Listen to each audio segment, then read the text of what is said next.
sommes ici aujourd'hui pour examiner une relation à part, singulière, qui a façonné à sa manière la Méditerranée. Il y a un an, lorsque nous avions imaginé ce colloque avec mon fidèle associé Guillaume, on nous a dit « mais pourquoi vous ? Pourquoi vous le faites ?» Alors je vais vous dire pourquoi, parce que c'est le devoir de notre génération. Parce qu'en tant que Marocains et Européens, et plus largement entre Africains et Européens, nous devons imaginer ensemble l'ordre international qui vient.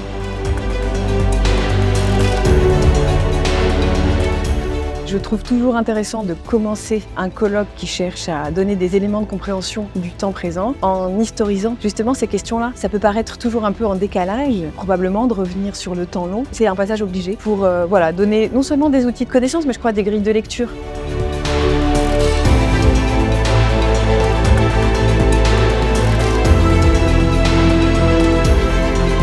Une proximité tout simplement physique, qui nous oblige à prendre en compte les intérêts stratégiques des uns et des autres, toujours regarder ce qui nous entoure pour se rappeler que ce qui nous rapproche est plus important que ce qui nous éloigne. La prochaine Coupe du Monde 2030 entre le Maroc, l'Espagne et le Portugal, annoncée par Sa Majesté le Roi, est venue confirmer, si besoin est, que ces liens transcendent le cadre classique d'une relation bilatérale ou multilatérale.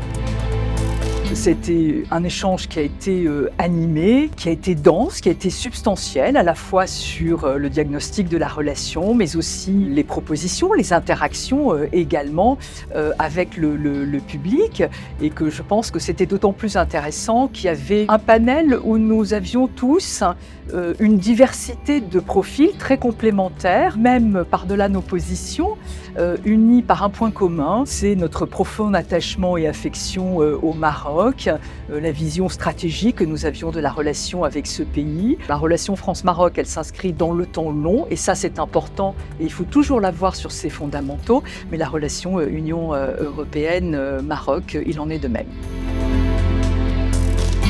Nous vivons à une époque qui a plus que jamais besoin d'instituts comme celui-ci et de réflexions comme celle qui s'est déroulée aujourd'hui sur les façons de renforcer la coopération Nord-Sud, sur les façons d'endiguer cette montée aux extrêmes à travers le monde, cette montée des nationalismes autoritaires. Le Maroc, ce pays millénaire, plus vieil État du Maghreb, a été précurseur au sud de la Méditerranée dans l'établissement de relations diplomatiques. Ces relations diplomatiques ont longtemps été une boussole pour comprendre les liens entre les deux rives de la Méditerranée.